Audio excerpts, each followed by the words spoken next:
गौरी, ये क्या हो गया तुम? क्यों अपनी जान लेना चाहती हो? अब तो हमारी शादी भी तय हो गई थी। इसीलिए मरना चाहती हूँ ताकि तुम्हारे साथ शादी करने से बच सकूं। फांसी की सजा पाने वाले से भी उसकी आखिरी इच्छा पूछी जाती है, मगर तुम्हारे पिताजी ने ना तो मेरी पहली इच्छा पूछी ना आखिरी। क्यों? उन्होंने मुझे पाल पोस कर बड़ा किया, तो क्या वो जो भी फैसला करेंगे मान लूं? क्या मेल है तुम्हारा मेरा? मैं पढ़ी लिखी, तुम अनपढ़ गवार। कोई पहचान, कोई आइडेंटिटी है तुम्हारी? अपने ही घर में एक नौकर की तरह रहते हो तुम। नए जमाने में पैदा होकर पुराने जमाने की जिंदगी जी रहे हो तुम। क्या कहूंगी मैं अपने पढ़े लिखे दोस्तों से कि जिससे मैंने शादी की है उसे जिंदगी की हिस्ट्री ज्योग्राफी नहीं मालूम। जैसा पैदा हुआ था वैसा ही है, सिर्फ कद बड़ा हो गया है और कपड़े पहनने लगा है। तो मतलब तुम्हें हीरा से प्यार नहीं है गौरी? प्यार तो इंसान जानवरों से भी करता है, तो क्या वो उनसे शादी कर ले? मुझे पता होता कि तुम्हारे पिताजी अपने एहसान के बदले में मेरी शादी तुमसे कराएंगे, तो मैं अपने मम्मी पापा के मरने के बाद तुम्हारे घर में नहीं रहती, किसी अनाथ आश्रम में चली जाती। बस अब और कुछ कहने की जरूरत नहीं। पिताजी को शायद तुम पर भरोसा था कि तुम उनकी बात नहीं टालोगी, इसीलिए उन्होंने तुम्हारी इच्छा नहीं पूछी। अच्छा हुआ ये बात तुमने मुझसे कह दी। पिताजी से कहती तो उनको दुख होता, सारी जिंदगी पछताते कि तुम्हारी मर्जी जाने बगैर उन्होंने फैसला कैसे दे दिया।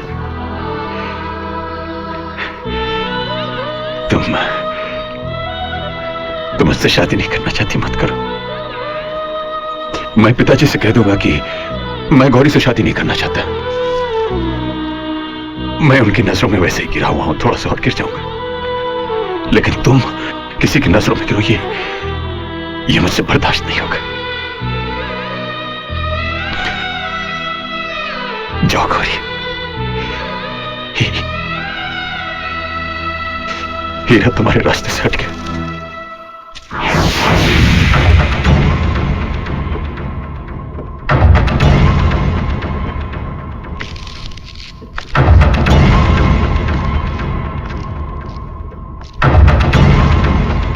वही हुआ जिसका हमें शक था। कभी न दिखाई देने वाला भगवान हमें हर रंग में नजर आता है, मगर इस नालायक का कोई भी रंग हमारी समझ में नहीं आता। हीरा, क्या हुआ? तुमने तो कोई सवाल मत मांगना।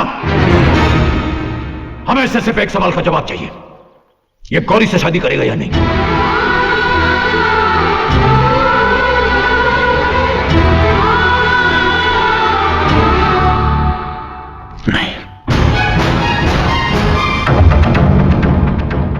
उस दिन से हीरा बाप के लिए बेगाना हो गया। उसने गौरी को पिताजी की नजरों में गिरने नहीं दिया, लेकिन खुद गिर गया। ठाकुर काका ने बिना सच्चाई जाने हीरा की आंखों के सामने गौरी की शादी किसी और से कर दी।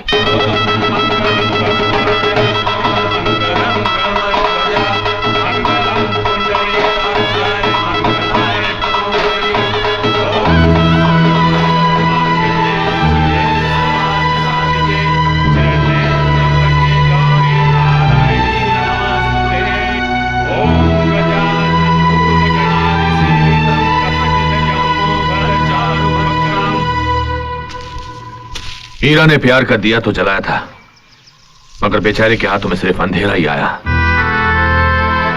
मेरी तुमसे एक विनती है, अगर तुम हीरा के घाव नहीं भर सकती तो कम से कम उन्हें कुरेदना भी मत।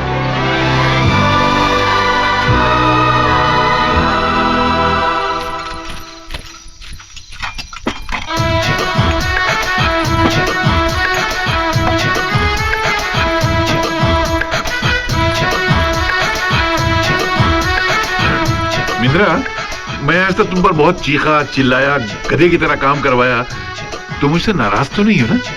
कैसी बातें कर रहे हैं सर, आप तो मेरे बड़े भाई हैं। और वैसे भी अगर मुर्गी चूजे को लात मार दे तो चूजा नाराज थोड़ा ही होता है। तुम खड़े क्यों हो? बैठो ना।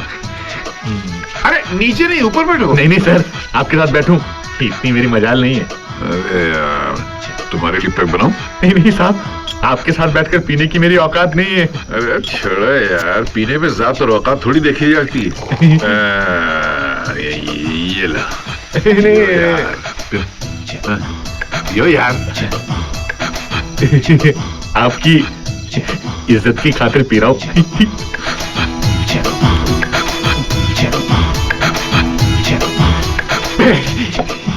एक बात बताओ मिंदर, तुम पढ़े लिखे हो, मेहनती हो, फिर ये जिल्लत भरी गुलामी करके अपनी जिंदगी की मिट्टी पलीत क्यों कर रहे हो?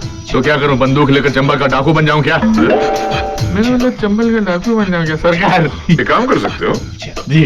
कोई काम कर सकते हो, धंधा कर सकते हो, पैसे नहीं है तो मैं देता हूँ, ये लो। नहीं नहीं सर, लो यार, मुझे नहीं चाहिए। रखो, लो।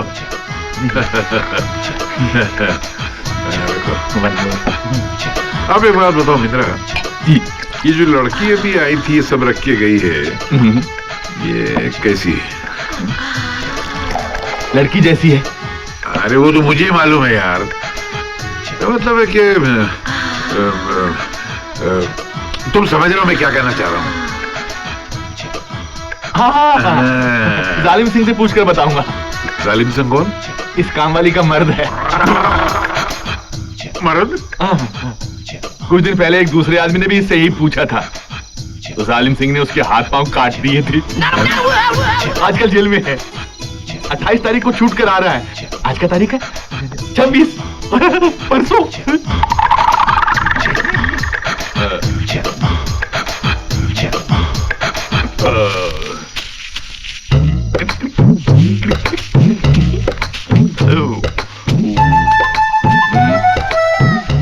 तो मिलिट्री, चल एक सिगरेट दे।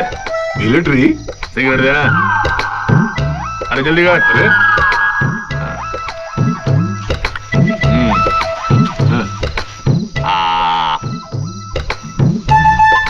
जलाएगा कौन, तेरा बाप? हाँ?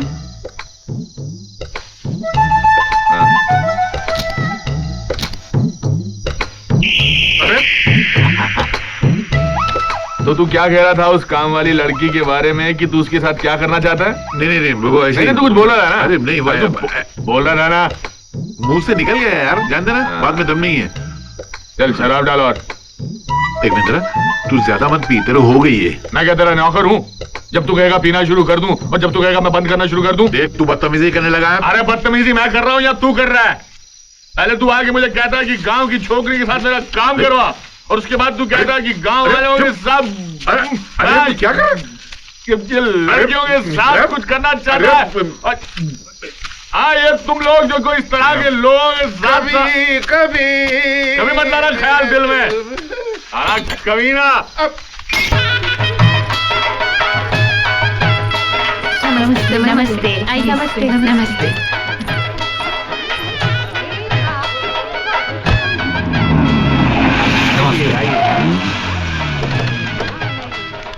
Welcome Mohan. Hello Bharat. Hello.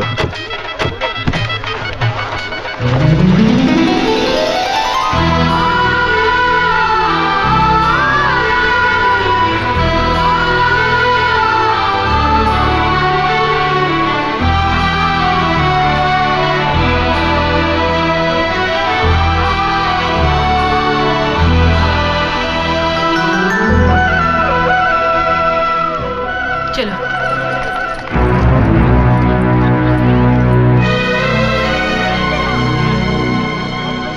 नमस्ते नमस्ते। कैसी हो? अच्छी हूँ। मोहन कहाँ है?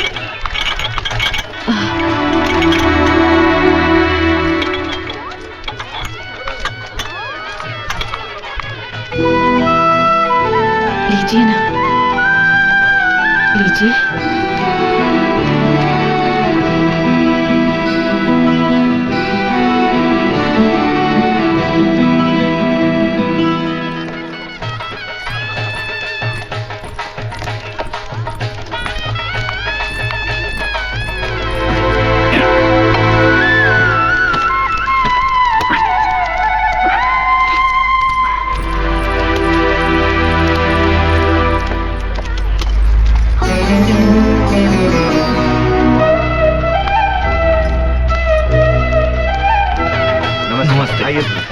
नमस्ते। नमस्ते जी।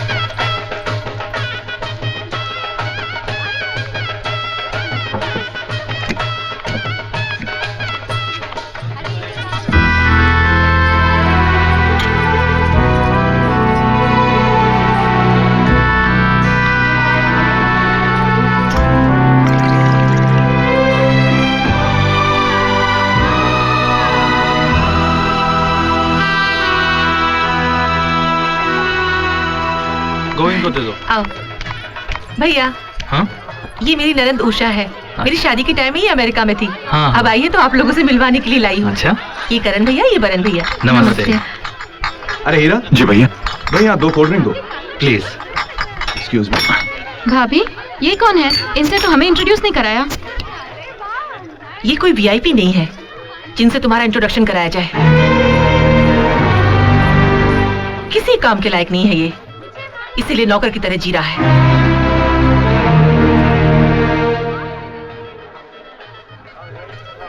Thank you. Heera ji, 1 minute रुकिए। माधुरी, कविता, रानी, जरा यहाँ आना। मैं आप लोगों से कह रही थी ना, एक इम्पोर्टेंट आदमी से मिलवाती हूँ। यही है वो, हीरा ठाकुर। हीरा जी, ये मेरी सहेलियां हैं, माधुरी, कविता, रानी, सीता। ये देखने में जितने सिंपल हैं, उतनी ही बड़ी हस्ती है इनकी। अगर हम लोग किसी को भीख देंगे तो क्या देंगे? रोटी, पैसा, कपड़ा, ये ज्यादा से ज्यादा उसे अपने घर में पालेंगे। लेकिन ये वो इंसान है जिन्होंने अपने सपने, अपनी खुशियां भीख में दे दी। उस भीख को लेने वाले इनके एहसान को भूल गए, मगर इन्होंने कभी बुरा नहीं माना। इतनी महान है ये। आप जाइए ना, आओ हम चलते हैं। क्या बात है गौरी? दीदी, ये कौन है? ये अपनी उर्मिला की ननद है, आईएएस कर रही है। ओह, इसीलिए इतना कड़ रही है। ओम मंगलम भगवान विष्णु मंगलम गरुड़ध्वजा मंगलम पुंडरीकाक्षाय मंगलम